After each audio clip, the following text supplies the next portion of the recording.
नमस्कार दोस्तों, मैं Rahul Arora medical advisor channel में आपका बहुत बहुत स्वागत करता हूं। देखिए दोस्तों, मेरा आज का टॉपिक है कि जब आप किसी प्राइवेट हॉस्पिटल में जाते हैं तो अपना बिल चेक कैसे करना है, क्या क्या चीज़ें हम उसमें देख सकते हैं, हमें कैसे पता है कि ये बिल सही बना है या नहीं बना है, या इसमें कोई दिक्कत है या कोई एरर है। देखिए, इसको चेक करने के लिए मैं आपको एक चीज़ बताता हूँ जिससे कि आप इस चीज़ से बच सकते हैं। या फिर अगर कोई प्राइवेट हॉस्पिटल में आपको डाउट है कि ये बिल आपका सही नहीं बना है, ये प्रॉब्लम आ रही है, या फिर पहले से ही आप देखना चाहते हैं कि आपका रनिंग बिल अभी कितना चल रहा है, सही भी चल रहा है नहीं चल रहा है।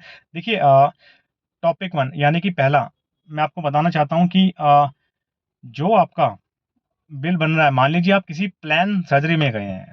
प्लान सर्जरी यानी कि आपको कोई अपने घुटने चेंज करवाने हैं, या फिर कोई सीएबीजी होनी है, बाईपास की सर्जरी होनी है, या फिर कोई यूरोलॉजी की सर्जरी होनी है, गैस्ट्रो की सर्जरी होनी है, लेप्रोस्कोपी सर्जरी होनी है, कुछ भी आपका प्लान सर्जरी है।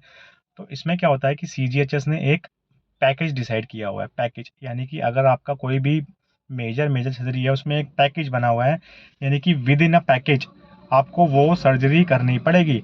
यानी कि आप जो आपके रूम रेंट होते हैं या फिर आपके जो भी खर्चे होते हैं, वो सारे उस पैकेज में निर्धारित हो जाते हैं। मान लीजिए फॉर एग्जांपल, मेरी कोई एक सर्जरी होनी है ऑर्थो में, उसका गवर्नमेंट ने निर्धारित कर रखा है कि हम 1 लाख रुपए देंगे।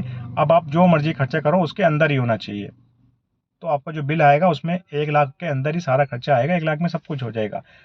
कुछ चीज़ें होती हैं, अगर मान लीजिए आपका कोई इम्प्लांट लगना है, आपका कोई महंगा इम्प्लांट लगना है, कि गवर्नमेंट ने अगर आपको दे रखा है कि हम इस इम्प्लांट को की कीमत 10,000 रुपये देंगे, इससे ज़्यादा नहीं देंगे, और डॉक्टर आपको एडवाइस करता है ये 10,000 वाला इम्प्लांट आप लेंगे तो आपका कम चलेगा, आपकी दिक्कत हो जाएगी बाद में। डॉक्टर ये भी कहते हैं कि आपको महंगा वाला हम इम्प्लांट दे देते हैं जिसकी लाइफ ज़्यादा होती है। ये बिल्कुल सच है, ऐसे होते हैं डेफिनेटली इम्प्लांट जो महंगे भी होते हैं, जिससे लाइफ आपकी ज़्यादा बढ़ जाती है, यानी कि आपकी जो सिम्टम्स हैं वो ज़्यादा अच्छे हो जाते हैं, यानी कि जल्दी कवर कर लेते हैं आप। तो अगर कोई डॉक्टर आपको बोलता है कि मुझे इतने एक्स्ट्रा आप इम्प्लांट के पैसे देते हैं तो मैं आपको अच्छा प्लान लगा दूंगा, तो उसमें कोई भी दोराई नहीं है, डेफिनेटली आप ले सकते हैं, इसके तरफ आप जा सकते हैं, वो भी बिल में शो करता है, ऐसा कुछ नहीं है। और ये आपको जो एक्स्ट्रा कॉस्ट है वो रिम्बर्समेंट नहीं होती है। दिल्ली गवर्नमेंट ने या सेंट्रल गवर्नमेंट में अगर आप हैं तो जो निर्धारित कर रखी है वही आपको पैसे मिलते हैं। और एक होता है बिल चेक करने का तरीका, आपका ब्रेकअप कैसे चेक करें। दोस्तों, मैं आपको बता देता हूँ सब चीज़ें। इसके लिए मैं आपसे रिक्वेस्ट ये भी करूँगा, मेरा चैनल आप सब्सक्राइब जरूर कर लीजिए। ये बात कब किसके काम आ जाए और कहाँ किसके मेरे थ्रू किसी की हेल्प हो जाए, तो प्लीज़ इसको सब्सक्राइब शेयर जरूर कर दीजिए। Thank you. Bell bell bell icon जरूर दबा दबा दीजिएगा। तो मैं आपको बता रहा हूँ कि ब्रेकअप कैसे चेक करते हैं। ब्रेकअप, अगर आपकी ओपन बिलिंग है, कोई पैकेज नहीं है, कोई सर्जरी नहीं होनी है, फीवर में एडमिट है या फिर मेडिकल मैनेजमेंट में एडमिट है।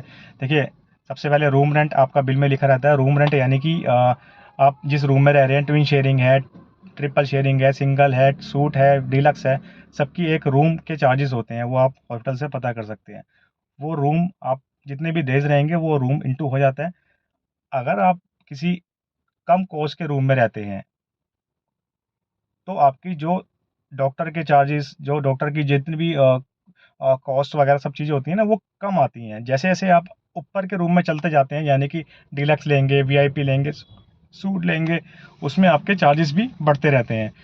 उसी अकॉर्डिंगली आपके जो चार्जेस होते हैं, डॉक्टर के प्रोसीजर चार्जेस होते हैं, सर्जरी चार्जेस होते हैं, नर्सेज के चार्जेस बढ़ते रहते हैं।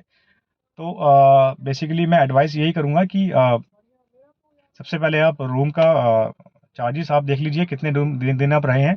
उसके अलावा मेडिसिन कौन कौन सी यूज़ हुई हैं वो आपकी रहती हैं उसमें। उसमें लिखा रहेगा मेडिकल कंज्यूमेबल, है ना, फार्मेसी या फिर कोई इंजेक्शंस वगैरह कंज्यूमेबल, सब कुछ लिखे रहते हैं उसमें। वो सब चीज़ें मेडिसिन वगैरह आपकी प्रॉपर दिखाई देंगी कि 50,000 की यूज़ हुई हैं, 40,000 की यूज़ हुई हैं। वो कैसे आपको पता रहेगा? देखिए, वो तो अभी मेडिकल, या तो आपकी जो फाइल है उसमें आप लिखा होगा कि क्या क्या आपको इंजेक्शन दिए हैं, ठीक है। और डेफिनेटली आप डॉक्टर से कंफर्म कर सकते हैं, नर्स से कंफर्म कर सकते हैं, तो ये चीज़ें या आपके सामने जो लग रहे हैं आप उसको ध्यान दे सकते हैं, ठीक है। और थर्ड चीज़ आपकी हो गई, आप ये देख सकते हैं जैसे कि मैंने आपको बताया कि रूम रेंट और मेडिकल के अलावा आप देखेंगे कि आपके इन्वेस्टिगेशंस, यानी कि आपके जो जो भी टेस्ट हुए हैं, इसमें भी थोड़ा ज़्यादा खर्चा डेफिनेटली आ जाता है, क्योंकि डॉक्टर आपके कभी कभार टेस्ट ज़्यादा करवाते हैं, देखते हैं कि आपको बीमारी क्या है, ताकि पूरी तरीके से आप ठीक हो पाएँ। एमआरआई, सीटी स्कैन, या जो भी आपकी इन्वेस्टिगेशन, ब्लड रिपोर्ट्स, उन सब का भी एक इन्वेस्टिगेशंस का अलग कॉलम रहता है, वो आपको प्रॉपर दिखाई देगा कि मेरा इतना खर्चा हुआ है, ठीक है। और कुछ होते हैं अदर चार्जेस में भी कुछ ना कुछ जैसे कि आपका कुछ मास्क हो गया, ये सैनिटाइज़र हो गया, ये सब चीज़ें होती हैं उसमें, तो वो भी आपकी लिखी रहती हैं। और डेफ़िनेटली जब आपका ट्रीटमेंट चल रहा है, जो फ़ाइल आपके नर्स के पास है, आप उससे कंटिन्यू कंफर्म कर सकते हैं कौन-कौन सी मेरी मेडिसिन्स यूज़ हो रही हैं, कौन-कौन से मेरे इंजेक्शंस लग रहे हैं। रूम रेंट का आपको पता ही है कि आप कितने डेज़ रहे हैं, कितना से इंटू हो सकता है। डॉक्टर कितनी बार आया, उनके विज़िट चार्जेस होते हैं, कंसल्टेंट चार्जेस होते हैं कि डॉक्टर जितनी बार भी आएगा उनके चार्जेस लगते हैं उसमें। नर्सेज़ जितनी बार आती हैं उनके चार्जेस लगते हैं। डायटीशियंस आती हैं, डायटीशियंस आपके जो खाने का रूटीन देखती हैं कि क्या कि इस पेशेंट को क्या-क्या खाना हम दे सकते हैं, कब क्या-क्या देना है, ठीक है? तो ये डायटीशियंस का रोल रहता है, ये भी इनके भी चार्जेस आपके लगते हैं, ठीक है? तो ये आपको नोट करना पड़ेगा कि मेरे रूम में कौन-कौन आ रहा है, कितने डेज़ में आ रहा है, ताकि आप बाद में कैलकुलेशन कर सकें अपने बिल के ऊपर। बाकी इससे रिलेटेड और भी कोई जानकारी आपको चाहिए, तो आप डेफ़िनेटली बेझिझक होके मेरे को कमेंट बॉक्स में लिख दीजिए, मैं आपका आंसर दूँगा या फिर इस पे वीडियो भी बनाऊँगा। जब तक के लिए बहुत-बहुत धन्यवाद। Thank you.